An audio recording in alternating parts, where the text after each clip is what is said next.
What's up YouTube, and today I'm going to be doing a video detailing a range test for the Cinelog 25 drone with a 600 milliwatt analog VTX.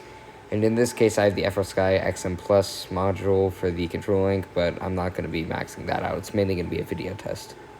Since we're not really talking about flight time or handling, it's not really that important, but the total weight with the DJI Action 2 and an 850 milliamp hour 4S battery comes to 296 grams. Alright, jumping into some flight footage here, I'm just going to be going out by these baseball fields, and I'm going to be using the Fat Shark Dominator V2s for this test with a right-hand circularly polarized antenna on both the drone and the goggles.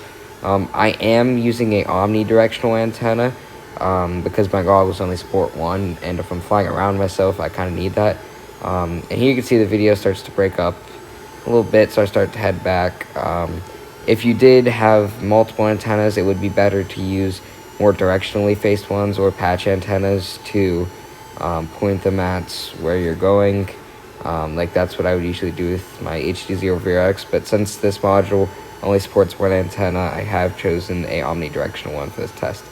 So now going out here, I'm just going in the other direction to show you the, once again, because I'm using an omnidirectional antenna, how the signal integrity holds up going around me. I am in the pavilion that you can see in the top right of the analog footage.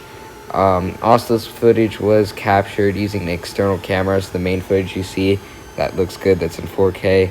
And then in the top right, that's what I'm actually seeing. So any breakup, that's what I was seeing in the time flank. So any breakup you see, that would be because of the analog video in the distance, whereas the larger picture you see is just an external camera recording.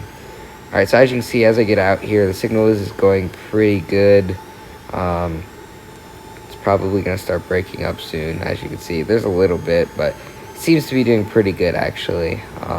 And for this class of drone, I think this video performance is pretty sufficient because you don't really have the flight time anyways. So as I come back here, I did end up having a pretty bad crash. As I was using a heavy setup, I come here and I do a flip, and I kind of messed it up, and I did not have enough speed to recover. And here you can see some of the damages. My camera flew off with my external camera and tore up all the wires in my run cam. So soldering that through the liquid electrical tape was a bit of a challenge, but I did actually end up fixing it, which was good. Alright, so slowing this down frame by frame, you'll be able to see right about now I hit the ground and the camera had torn off with my external camera as they're mounted on the same mount. So that just tore the wires out of the run cam, which is the pilot's cam, and that's why I lost this video and it just went black. Overall, I think the Cinelog 25 performed pretty well in this video test, considering that it's analog and also that it's only a 2.5-inch drone, and for its purposes, you're most likely not going to be going far because you don't really have the flight time. So that's about the farthest I would ever see you needing to go, especially if you're tracking something. You're going to be flying a lot harder and getting a lot less flight time. So I think it did pretty well. The only time I see this being an issue is if you're flying inside through a bunch of walls and penetration starts to be an issue between walls.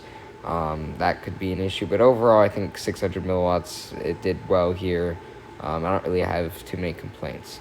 Overall, I was pretty happy with this, and it did perform great.